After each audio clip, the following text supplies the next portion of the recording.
Great. In tonight's reading, Jim Miller will read first, followed by Rick Moody.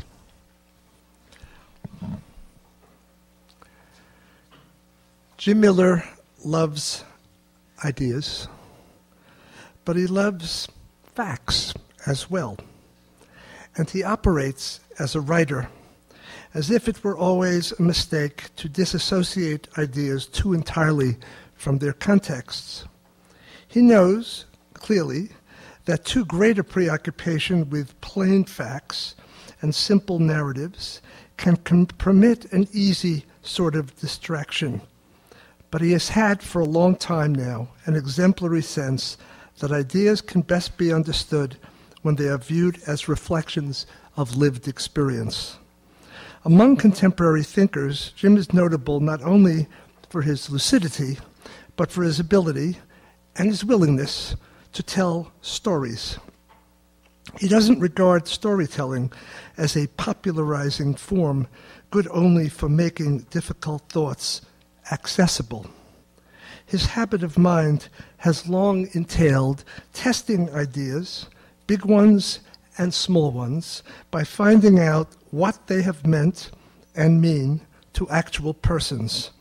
Some of the time, the actual persons are themselves the originators of ideas and theories, the philosophers, people like Michel Foucault, to whom Jim devoted a brilliant intellectual biography some years ago, or Jean-Jacques Rousseau, another favorite thinker. But Jim has also been interested in what others make of ideas, in the uses and abuses to which ideas are subjected by the likes of us. In part, I suppose, Jim's habits of thought were shaped by his experience as a journalist. He knows what can and cannot be expected from speaking with people, asking them questions, and letting them go on. Though I asked him years ago what he thought of Karl Kraus's witty observation that a journalist is someone with nothing to say who says it. And Jim answered, may be true. Jim does clearly have a respect and a fondness for certain kinds of journalists. And when you read his books, you see at once that the discipline of the journalist often figures in his work. How so? Jim is, as a writer, unfailingly patient and careful. He is not carried along or away by his own rhetoric and doesn't allow anyone else's high-flown lines to unduly move him. His tendency is to look around in several different places so as to arrive at a view of things that is by no means narrow or privileged. But then Jim also accepts that journalism, even at its best, can only be good for some things, not for others. When you read him on Kant or Heidegger or Nietzsche or on a meaty subject, what constitutes bad writing, for example, you see at once that he is unimpressed by shortcuts and formulas, that he mistrusts bland generalizations as much as he dislikes too comfortable a consensus. He is, in everything he writes, a hunter after truth. And the stories he tells about the lives of thinkers, the perils attendant upon the exercise of thought, the consequences of success or decline in the realm of ideas are invariably shapely, well-paced, sharply pointed, in the best sense, modest and writerly. Jim's latest book, which came out earlier this year, is called Examined Lives, and it has had an extraordinary reception for reasons we will all understand in a moment. Jim Miller.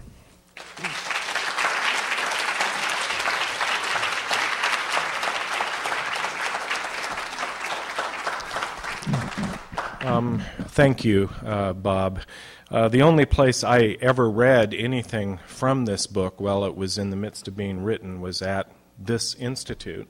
So in the book, I acknowledge the influence that the institute has had. So I want to dedicate my reading tonight to my friends in the institute, Bob, Peg, Rick, Mary, Howard. You didn't think I was going to actually dedicate this to you. And Bill Kennedy, who is sort of the godfather of the whole operation. So it's made an enormous difference to me. This is the kind of book that I could have presented in seminars to fellow philosophers at the New School pretty easily, and I chose, whether rightly or wrongly, not to take that path as I was trying to write it. I'm going to read tonight from a few passages from the last of the short biographies. There are 12 in this book that comprise the book, which is on Friedrich Nietzsche. The passages I'm reading come from the beginning and the end, and much of what I'm doing in what I'm going to be reading is really a kind of montage. There's a lot of quotation I'm going to use, some of it from people who knew Nietzsche and some from Nietzsche himself. So when you hear the really good writing, you'll know it's not me.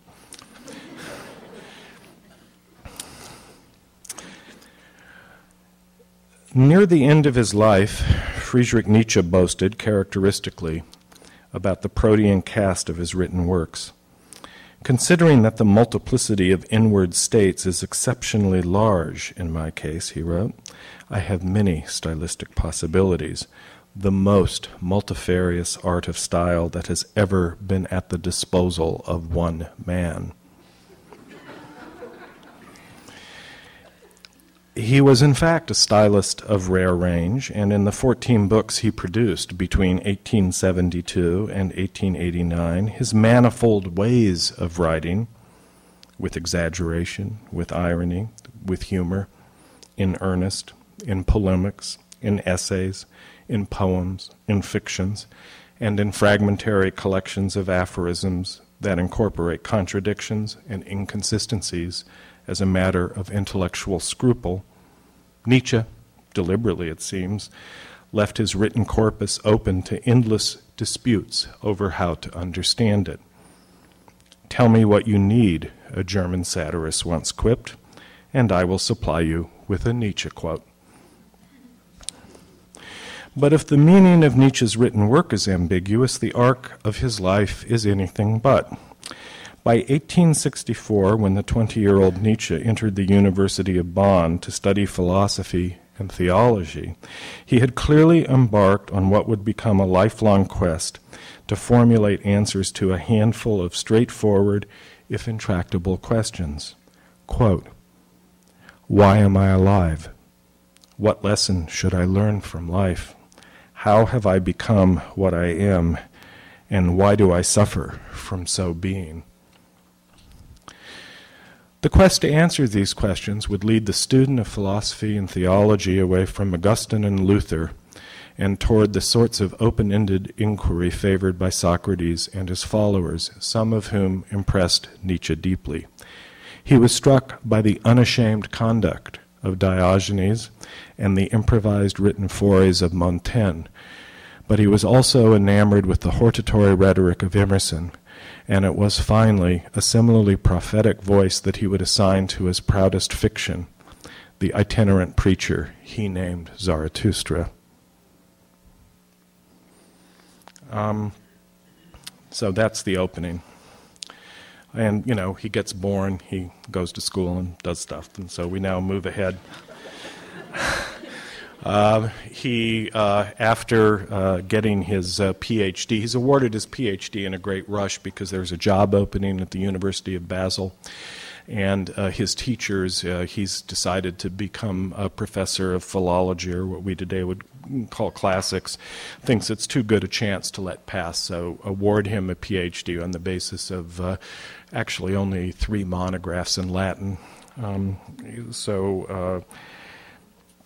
going to pick up the story now. He's gone to the University of Basel, where he's met his musical idol, Richard Wagner, who at that time is living near Basel. He has met many of the luminaries at the University of Basel, Franz Overbeck, who's a theologian who has a negative theology based on the absence of God, Jacob Burckhardt, the great historian, who are going to reappear in these pages.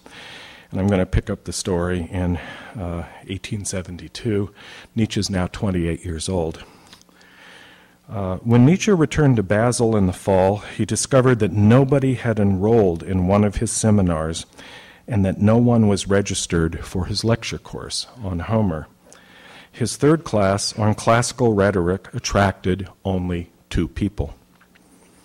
Despite a lack of students, Nietzsche was not intellectually isolated in these years. In the summer of 1873, Nietzsche met Paul Ray, who would become perhaps his single most important interlocutor over the next decade.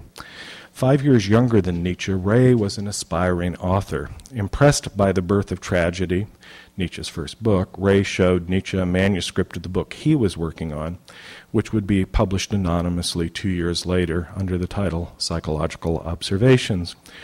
When Nietzsche read this published book, audaciously composed as a sequence of aphorisms modeled on those of the 17th century French moralist La Rochefoucauld, he recognized it was Ray's work and wrote him a letter of praise.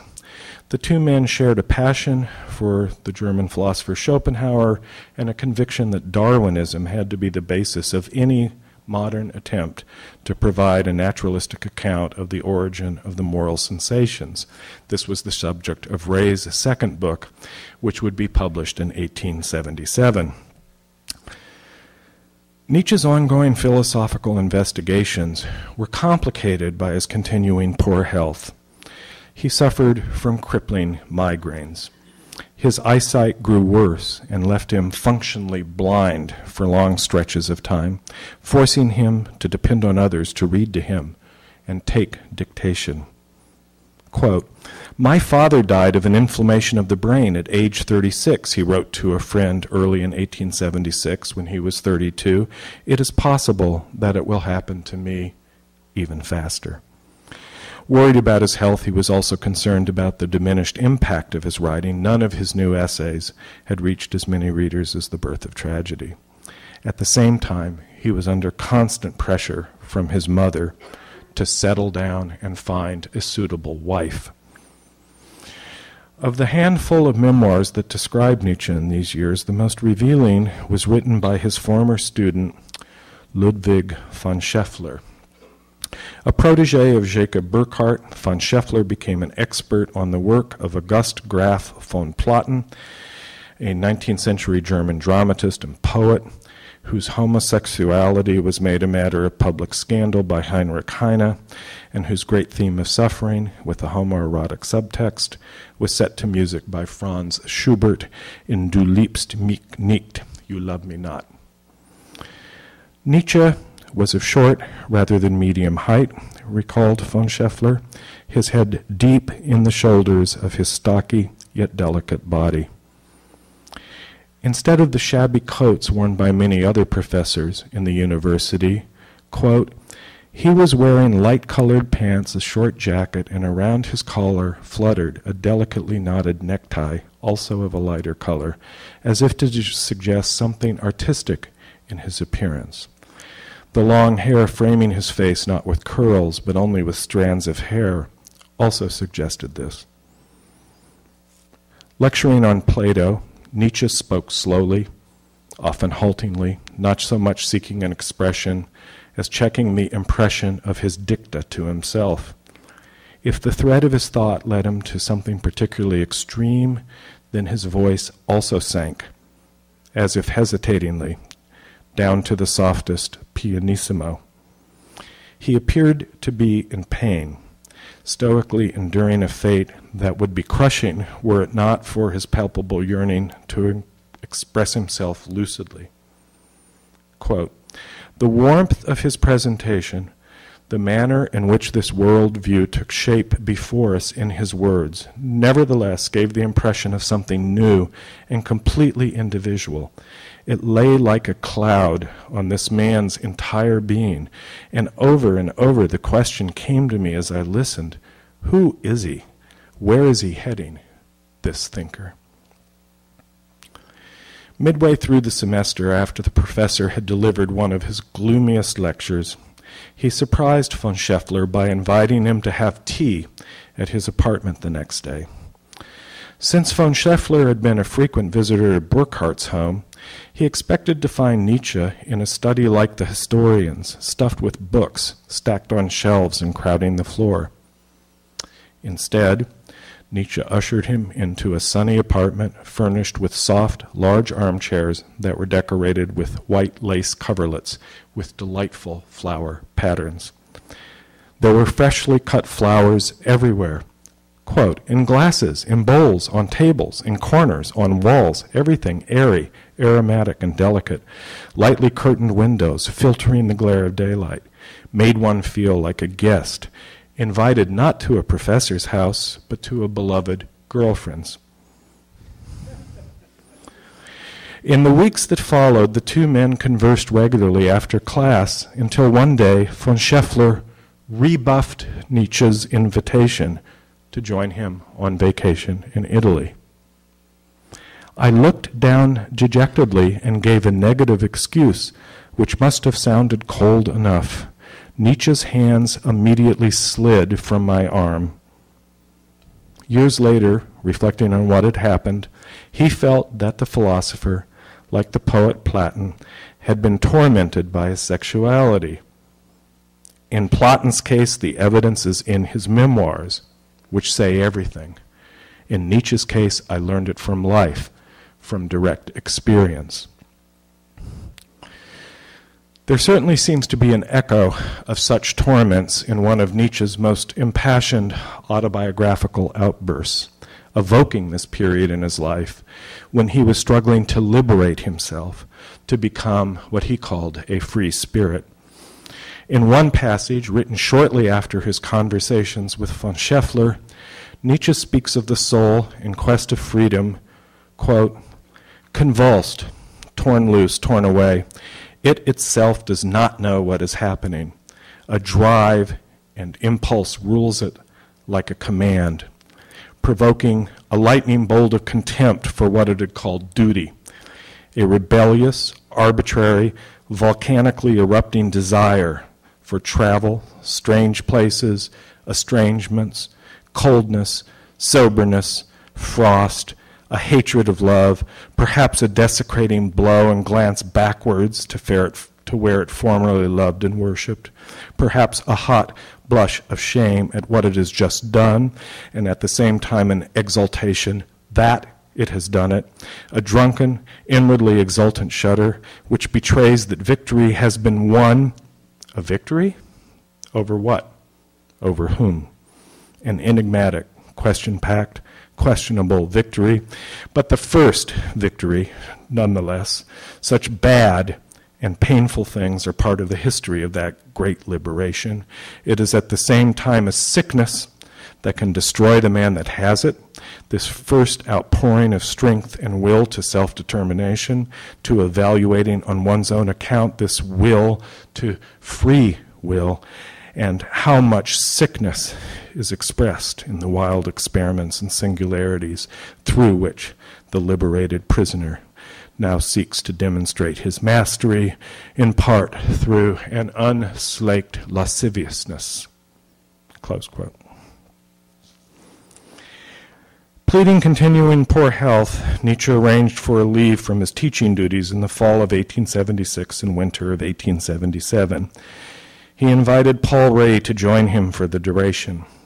For 5 months, the two men were in daily contact, living mainly in Sorrento on the Bay of Naples, swapping ideas while Ray completed his treatise on the origin of the moral sensations, and Nietzsche worked on his first book of aphorisms, Human All Too Human, a book for free spirits. It was in this context that Nietzsche, for the first time, imagined that human beings might be inhabitants of a completely predetermined world of cause and effect that left no room for free will and hence offered no reason to feel remorse or pangs of guilt. This thought experiment was as radical in its implications as Descartes' doubt. For Nietzsche, it had the effect of wiping the ethical slate clean. At the end of his thought experiment, there were no self-evident moral sentiments left standing. I skip a page here, and we get a final glimpse 2 years later from the memoirs of Ludwig von Scheffler. In the fall of 1878, Nietzsche's old student Ludwig von Scheffler found himself back in Basel for the first time in several months and decided to visit his old professor to see for himself how he was doing. Warned that Nietzsche was not receiving visitors, he stood on a street in a drab suburb of Basel and peeped through a window. He saw Nietzsche hunched over a disorganized desk in a small room cluttered with cooking utensils. Von Scheffler was aghast. Was this still the same man who had once sat before me on the delicate lace furniture, whose femininely delicate sense tolerated only beauty around him? Okay, so to the conclusion, many books are written. Thus spoke Zarathustra is discussed. Eternal recurrence is discovered. I'm skipping over all of that. Nietzsche's now 40. He's resigned his professorship.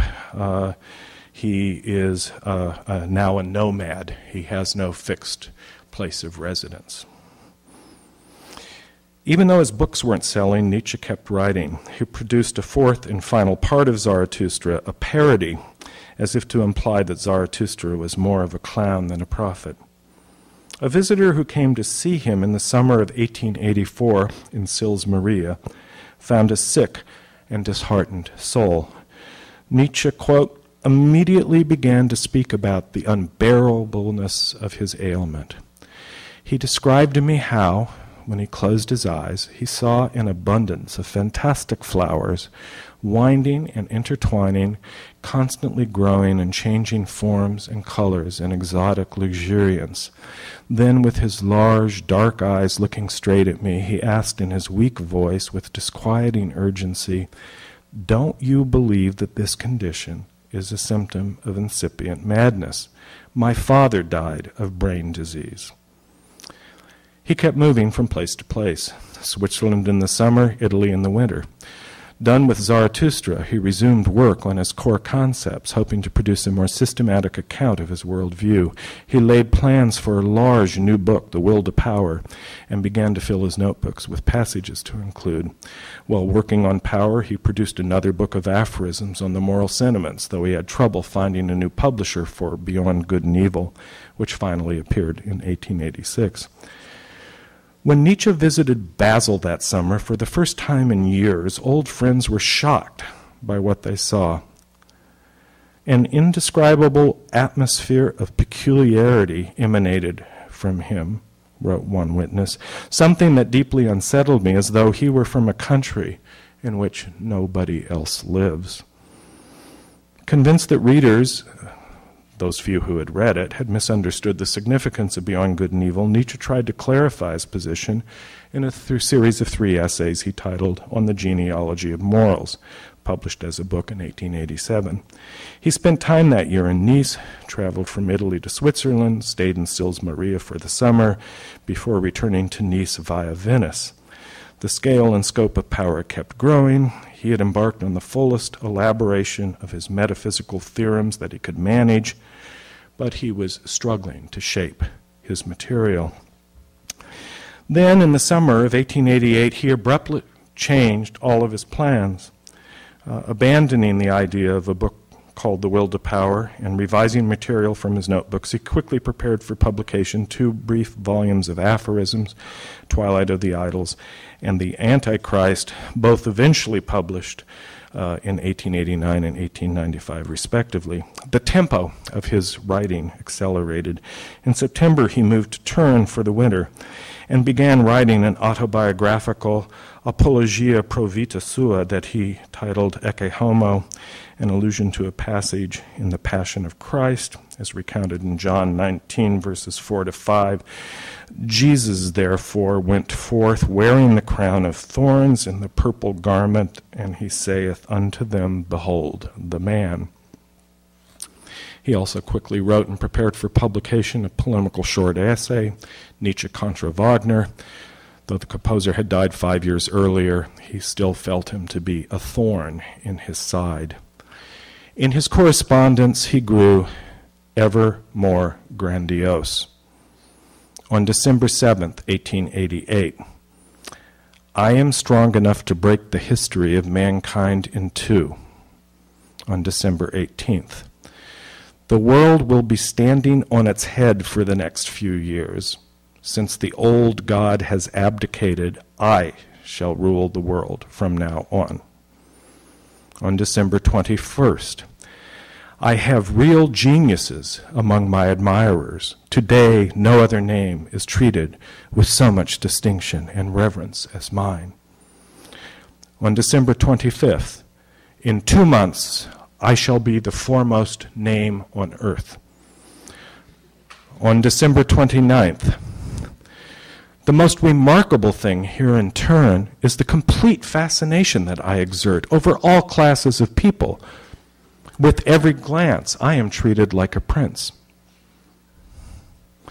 On the morning of January 3rd, 1889, when Nietzsche saw a cab driver beating his horse, the philosopher embraced the horse, collapsed, and had to be carried back to his lodgings. A few days later, his landlady, alarmed by his increasingly erratic behavior, peeped through the keyhole to his room and discovered that he was singing and capering around in the nude. After Jacob Burckhardt had received a note from Nietzsche signed Dionysus and another,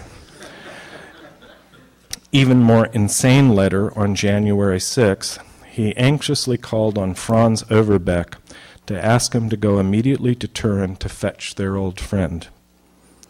Overbeck arrived in Turin the next day. He found Nietzsche, quote, huddled up reading in the corner of a sofa. The incomparable master of expression is incapable of conveying even the delights of his merriment in anything but the most trivial expressions or by dancing and jumping about in a comical manner. Under the care of doctors and his family, Nietzsche would live for 11 more years, suffering from dementia paralactica, unable to speak or write. With each passing year, his fame grew. A well-known photograph taken in these years shows the philosopher in profile with a striking walrus mustache and a stony visage, the very image of the stern prophet, as if fixed under the gaze of eternity.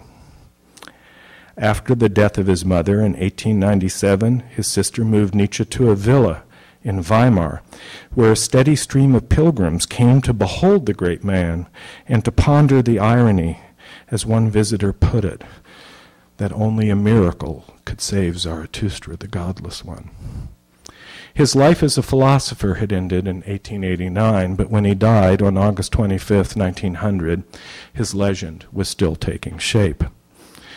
It was a legend that Nietzsche himself had helped to forge, above all through the character of Zarathustra.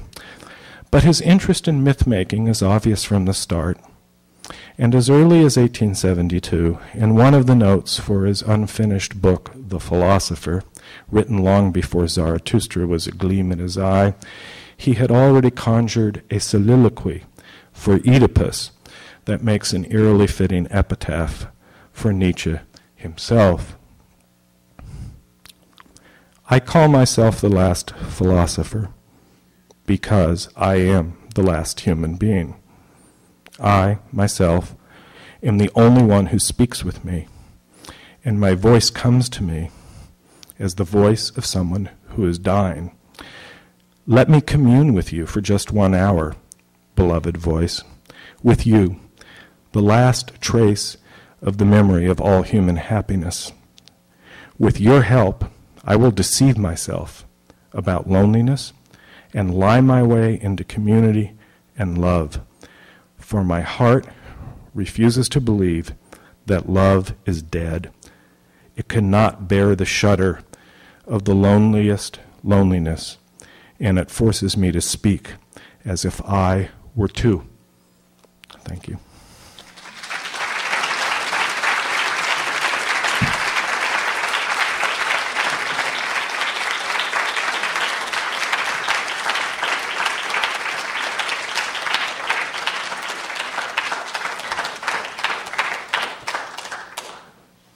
Thanks, Jim.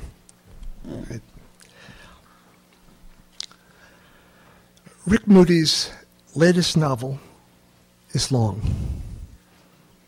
very long, brick thick, as one rapturously enthusiastic reviewer called it.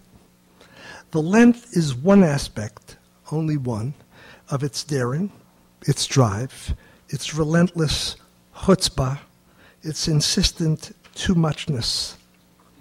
Like much of Rick's writing, The Four Fingers of Death is determined not to go down too easily, not to play it safe, not to curry favor by doing the right things in the right ways for the right reasons.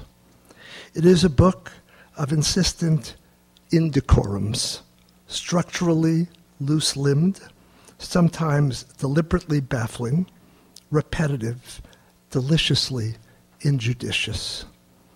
You can call it a takeoff on science fiction, or you can call it simply a satire, or you can pretend to a sophistication you probably haven't earned by calling it postmodern metafiction, whatever that is. But whichever of these you opt for, you can assert with certainty that Rick's new novel is unapologetic about its size, its swagger, and its appetite for stuff, its feeling for the weird, the improbable, in short, for everything that may well make us uneasy. You can rattle off a list of things that would seem to belong only to a book of this kind and say, well, yes, this writer will stop at nothing. But then, what more can you say once you've said that? I'm not sure that Rick will approve of this way of getting at his achievement in the new novel, but determined nevertheless to say that in this book he not only refuses the customary decorums, but somewhat defaces them. His novel actively repudiates what conventionally passes for moderation or restraint. To say of such a book that it is a satire on science fiction is to mistake a surface feature for the true heart of this enterprise. Satire, after all, even where savage, wishes to expose what it attacks, the better to reveal or suggest or at least imply what might be a corrective. But Rick's novel is largely driven by the spirit of play, or, on occasion, antagonism. In its excess, it dares us, as it were, to like it. It courts not our approval, but our disapproval. It wants us to find it at least somewhat distasteful, and it refuses to cage its excesses as if in the end it intended to be digested or simply understood, the way well-mannered books by other writers invite approval and understanding. Rick's book has, to be sure, its grace notes and its wit. More than occasionally, it pleasures the ear and throws off brilliant, acerbic insights, as if it really did have its eye on plausible political or cultural targets that deserve to be ridiculed and taken down. But in the main, this is a book of extravagances and some of the time of vandalisms. It goes too far, as if on a dare, and finds the exercise impossible to turn off. Caught up in it, we often feel that we are involved in a labyrinth from which it is impossible to escape. In a sense, we feel, in Rick's novel, the rage to avoid what is typically on offer in the tame version of the literary tradition many of us continue to favor, a tradition whose familiar works sport a peaceful look, an air of respectful decency, as Roland Barthes once put it. Rick's work defiantly refuses the harmony of limited and orderly concepts and calls to mind the words of one Samuel Beckett, who said, quote, "I speak of an art weary of puny exploits, weary of pretending to be able, of being able, of doing a little better the same old thing." Read Rick's new book, or go back and start with Purple America and then read his new book, and you'll know exactly what Sam Beckett was talking about. Rick Moody.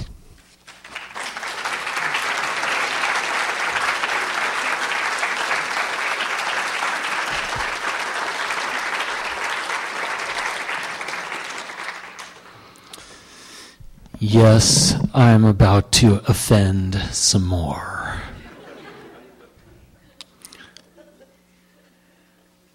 Those who don't want to be offended can go. It was really great hearing Jim's passage. That was so fabulous, really moving. I love my Nietzsche. And isn't it true that the last written fragment by Nietzsche was the line, "I have forgotten my umbrella"?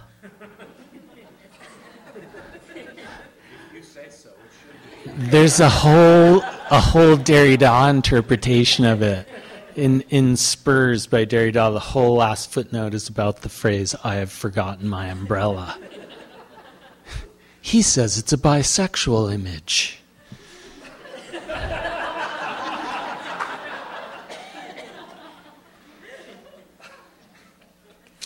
Okay, so in the first book of the Four Fingers of Death, America, in an attempt to have some kind of political legitimacy, mounts the last,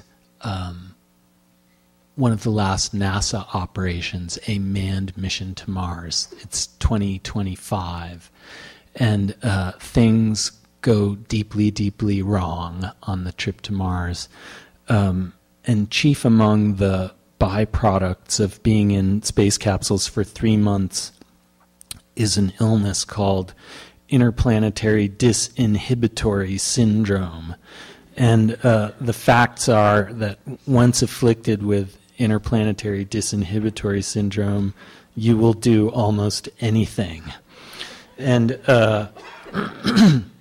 so on one of the 3 crafts going to Mars, the following happens, and I guess what's useful to know is that they're about to land. In fact, the next day they're going to land. And the guy who's narrating this passage, who's called Jed Richards, is the astronaut who's tasked with saying the first thing that any man says when he steps upon the surface of Mars.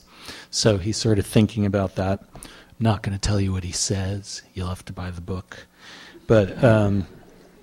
But this is what happens the night before. So there are 3 guys on the ship: Jed Richards, Jim Rose, who's sort of the macho pilot, and a science officer called Jose, who turns out to be a mole for the military-industrial complex. Jim was meant to be waking in an hour or so, and Jose would be too. We were intended to be asleep simultaneously tonight so that we would all be awake in the morning for the arrow breaking. It's the rare night when we're all meant to be asleep, and so it was even more singular when Jim appeared by the side of my bed. If an astronaut can be said to be drifting nervously, then Jim was doing just that, drifting nervously. I didn't even hear him at first because I was wearing headphones that were playing recordings of interstellar radio waves, which I find kind of beautiful. "Are you worried about tomorrow?" I said. It was awkward, him by my side. In my heart, for example, it was especially awkward. Jim nodded. "You're a great pilot, one of the best pilots in the universe. this was mere pleasantry, since Jim wouldn't have to do that much piloting. There was so much automation. You'll do great. No slouch yourself. I manage, I said. In truth, I fly an ultralight and a few models of fighter planes that no one bothers with anymore. The Mars mission has redundancy in pilots and engineers. Everyone also knows some first aid. But Jim was not by my side to discuss piloting. There's really no other way to put it, except to tell you the truth. Suddenly, Jim Rose grabbed my head and began to kiss me. I suppose I would call this the tomorrow you may die style of kissing. The there is no other time than now kissing. The burn me at the stake if you must kissing. The fair is foul and foul is fair kissing. The desert island hunger and thirst kissing. The drive your cart over the bones of the dead kissing. The may I burn eternally kissing. The don't ask, don't tell kissing. And it was a big shocker. As I may have already said, I am a heterosexual military man living in Florida with an estranged wife and a daughter. I have shunned any number of homosexuals. Sometimes I have put the military hurt on them, especially military homosexuals, which is not to say that I don't respect them. But I have had little actual experience with this kind of thing, excepting a few friends when I was prepubescent. This was just transitory and experimental. There are some details that you should know about interplanetary kissing. Shaving, as I have indicated, is made very difficult by the low-gravity water problem and the recirculation of capsule resources. We just don't shave often. And Jim hadn't shaved in the last day or two. He was kind of scratchy and kind of, well, musky, too, which I couldn't fail to notice because this was a stick a fork in me because now I'm fully cooked sort of kiss. We were holding each other's heads. It was a death grip. And we didn't care if we were not exactly shaved or if the full expression of masculinity entailed the sandpapering of faces. We were devouring. This was interplanetary disinhibitory devouring. And I could hear him as if over an intercom whispering and moaning. It was a low moan. A moan that I recognized, namely the moan of months without being touched by another human being. Likely you could hear this moaning coming from the beds of all the astronauts of the mission, even the beds of astronauts whom you did not favor with esteem. You felt great sorrow and sympathy for the fact of these astronauts being untouched, and as the weeks went by, you did feel as though you might touch them, the others, just because it was ridiculous. The drought of human affection was ridiculous. And so this moment was about the incredible gratitude of that drought coming to an end. Jim's eyes were bloodshot. His hair was a mess. But that didn't stop me from wanting Jim Rose. I wanted Jim Rose, the pilot of our ship, and I wanted to kiss him some more, and I wanted to be kissed some more by Jim Rose.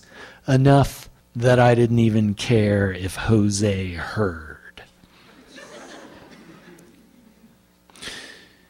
Apparently, I have some skills that I never knew I possessed.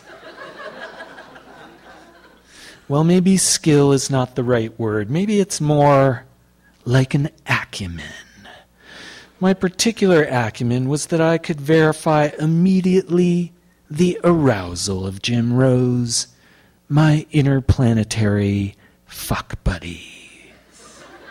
Jim Rose was rather stunning in one of the lightweight garments that we wear when we sleep here on the Excelsior, sort of a baby blue union suit. Anyone would admit that he was stunning, but I wanted more. I could already see more. I could see that underneath his baby blue union suit, Jim Rose was fully aroused by the stolen kisses, the interplanetary kisses. He was a mighty satyr. He was an epic from the classical era of forbidden kisses, the grunting, heaving, moaning masculine kisses that we exchanged on board the Excelsior. Before we could proceed, I pointed at the cough button. That's a button that you hit so that the intercom doesn't run. I pointed at the cough button, and Jim whispered huskily that he'd already got it. Meaning that he wanted me. He wanted me. He was thinking about me before he arrived at my bedside. He was thinking about it maybe for days. And perhaps I was thinking about it too, and just not doing a very good job admitting it to myself. But seeing that Jim was, according to the argot of connoisseurs, rock hard, played havoc with my self-deception. Jim was rock hard. And by the standards of the Mars mission, he was, dare I even say it, rather large. He unstrapped me gently. I'm really having a good time right now.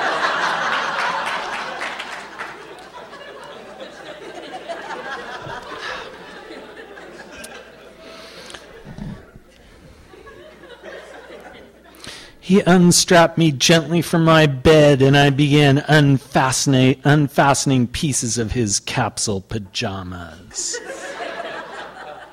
We disrobed each other, that is, and for now we were thankful.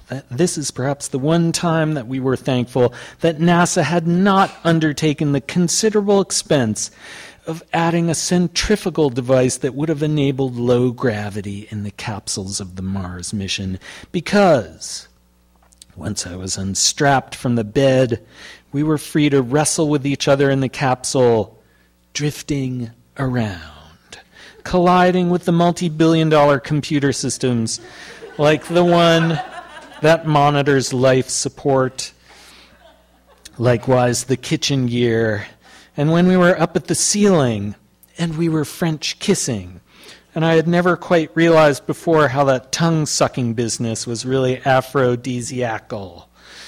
Soon, we were less than partially clad, Captain Jim Rose and Colonel Jed Richards, and we were warriors of space, and everything about us was lean and hard and murderous. And I had never before seen how glorious it is, the perfect beauty of ambition and self-assurance that is being male. And all I wanted to do in that moment, yes, was to have his staff in my mouth. At least that was was that an intake of shock?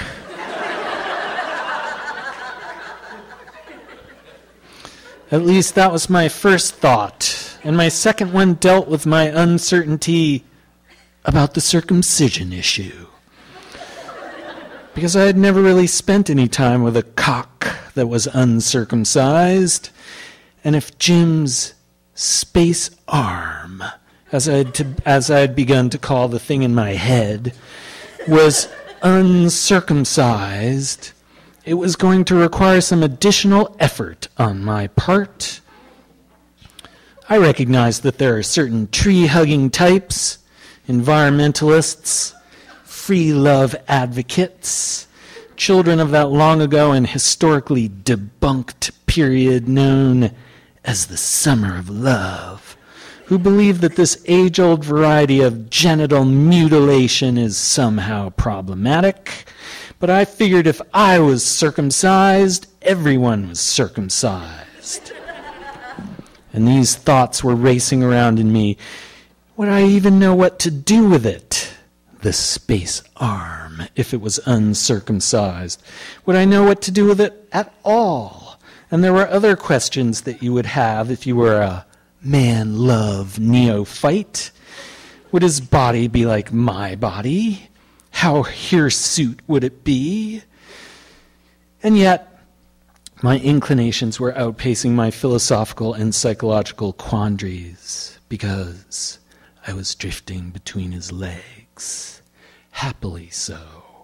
Before I could answer the questions, I had the space arm before me.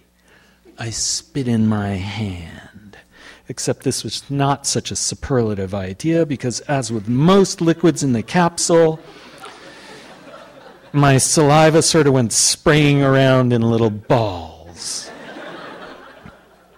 Well, that's going to be complicated, I muttered, as I tried to catch some of the spit with which I then began servicing Jim Rose. The circumcision issue was no issue at all. I just wanted him. And I wanted him however he was, which happened to be unsheathed according to the Judeo-Christian tradition. Much more fascinating to me was the pumping leg motion and the mild muscular contractions that I was able to bring about in Jim, despite the fact that this was the first time in, 30 years that I'd been amorous in the presence of another male. Of course, I snuck the odd peek at my daughter's sex education textbooks, and I know that there are particular response curves to masculine sexuality. Muscular contraction is part of it, as well as contraction of the sphincter. My observations indicated that Captain Jim Rose was in the early phase of sexual release with me, Colonel Jed Richards, and that meant he was probably experiencing desire for me and feelings of warmth and esteem for my person. Because I was feeling the same way, because I was not feeling lonely and doomed for perhaps the first time on the mission. I knew that it was therefore time to go a little further. I was imagining that I would, in fact, put the space arm in my mouth. Jed, you're just like the co-eds I used to butt fuck back at the state school, he said. On any other day, I think it's fair to say that this would not have been a romantic remark.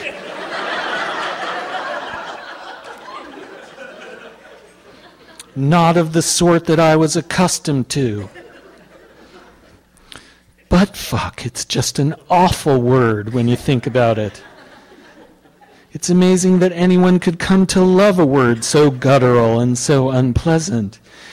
But as Jim began huffing and puffing from my exertions, I recognized that something had truly shifted in me, because now the word buttfuck made the sinews in my groin glut with corpuscular activity. I had to have the space arm.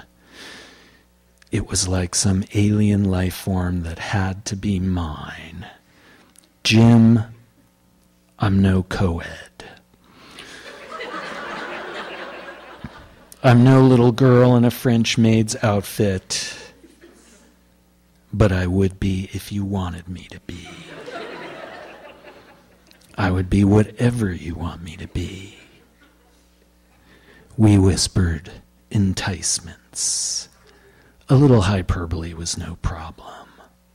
I wanted to say all the words that needed to be said as I drifted down below him, and the space arm was orbitally injected ever deeper into my mouth and toward my throat. The space arm was behaving like a nasty little Orion-class rocket, moving recklessly around in the atmosphere of my wet, spittle-filled mouth and lips.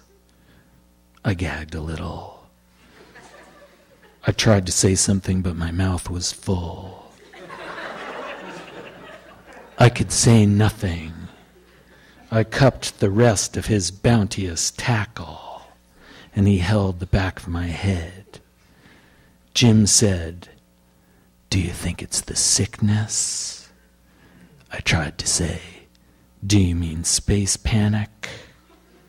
I wasn't sure if I entirely understood. Jim sighed, a sigh of romantic ennui, and then he nodded. Yes, space panic. I pulled him out and looked up, licking the little walnuts of his testes.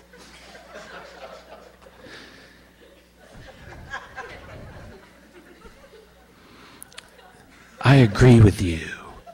It's not my kind of sport, or at least it wasn't my kind of sport on Earth, Jim. But Jim, we aren't on Earth. Maybe where we're going, this is the norm.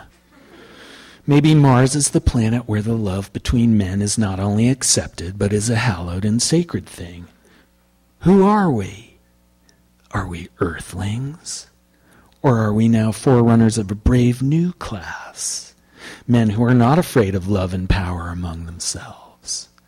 And with that, I introduced a forefinger into his tight, imperturbable anus. And he moaned in a way that revealed some of the more brute varieties of wildlife. More, he said. More what? More of you. More of me? The balding, formerly paunchy, but now frequently hungry, blue-eyed, and impish guy with the vanishing muscle mass? The space arm said yes. The space arm was rich in veins and purpley sections, and the head of it resembled a poisonous mushroom of some kind. Perhaps the fly Amanita, which I was always told to avoid as a youngster. The space arm was cruel and foul, for example, in the profusion of pubic hairs that I kept finding stuck against the roof of my mouth. But I recognized, yes, that cruelty was a fair and beautiful thing, and I wanted it. There were no lengths to which I would not go, nothing I would not do. I was the first ever interplanetary space slut. Or the first, at any rate, to enter the literature. Wait, I said. He looked stricken, as though I were going to draw a permanent halt to our explorations, but I had no such intention. Petrolatum was an important product on the Excelsior, because our skin was patchy and flaky for lack of moisture in the pressurized, recirculated air of the cabin. There was even an official supplier of petrolatum to the Mars mission. And as with other licensing firms, I'm discouraged from naming it, though you will find its banner advertising throughout the website. Nor am I allowed to remark that the official sponsor of petrolatum to the Mars mission was about to serve as the lubricant for Uranian delights. By my bed, on the little overhead shelf, it's almost over, I swear, where my personal effects were velcroed down, was a precious tube of the stuff. I brandished it as if I already knew how these props of the trade became fetish objects in their own right. Jim was stroking his space arm while he waited for me and making some noises that sounded like a bull elephant in the midst of toppling banyan trees. And this was both deeply shameful and not at all feminine, and about the most exciting thing I had ever heard. The cry of the heron lifting off from the swamp, that prehistoric and laughable squawk, didn't hold a candle to Jim Rose in the moment of ecstatic celebration. I urged him to apply the petrolatum, if possible, without getting any loose in the cabin. The place already felt like the inside of an immemorial XXX film emporium, where the patrons were all lacquered with their juices. Jim was only too happy to oblige. "How do we do it?" he asked. "How complicated can it be?" I said. "They were doing it in ages past, well before the combustion engine." He reached down and took hold of me, as though he had neglected my own little re-entry hose coupling. "Are you going to do me too? Is that what you want, you Southern prince? I've been thinking about it for days. You first. Which? In me." And I turned so that I was facing the reinforced windscreen of the capsule, and beyond the windscreen in the foreground of the great mass known as the Milky Way was our imminent destination, the red planet. Like the hide of a great mother to whom we were soon going to apply ourselves for nourishment. And as I took note of the massed dry ice of the North Pole, I could feel the space arm hungering at the opening of me, and then the space arm plunging in. I would like to say, kids, that this is nothing but a pleasant sensation, and that when you love someone enough, it is a consensual and loving act. But if I'm being honest, this is not how I experienced it. There was a sharp intake of breath, as though I were somehow responsible for inspiring all of the oxygen in the capsule. And then there was a sharp stabbing sensation, sort of how I imagine it must feel to find your innards on a pike. And this coincided with Jim driving in harder and deeper, till I was sure he was going to stir up that evening's ham somewhere.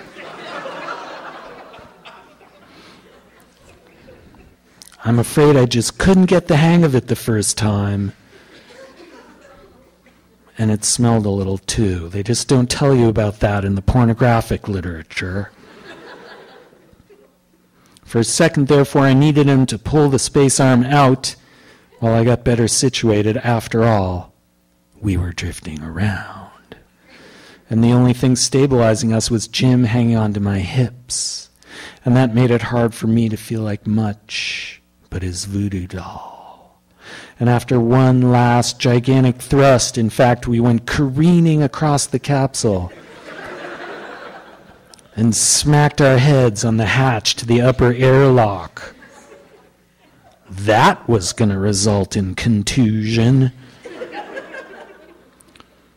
Jim was all overheated, however, and he didn't want to stop, as men never want to stop, I suppose, as I myself on many an occasion did not want to stop. But by grabbing on to a maintenance step by the hatch coupling, I did manage to unimpale myself briefly.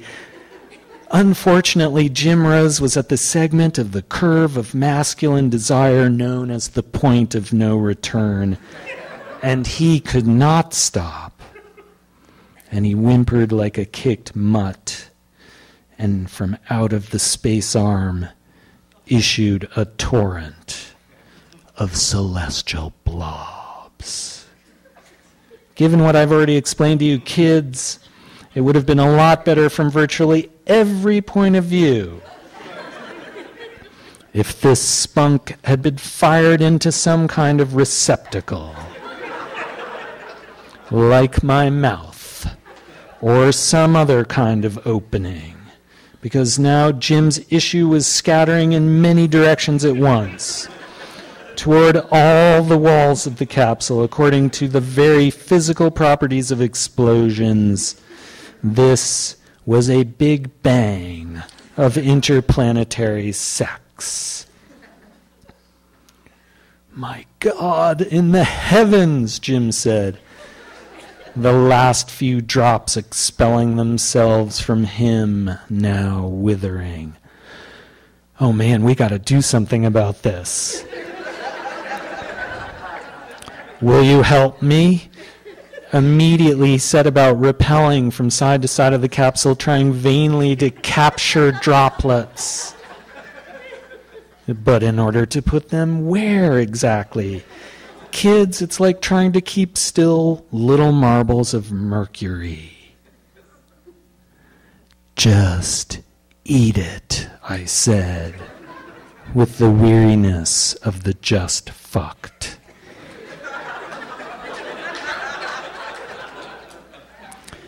Eat it?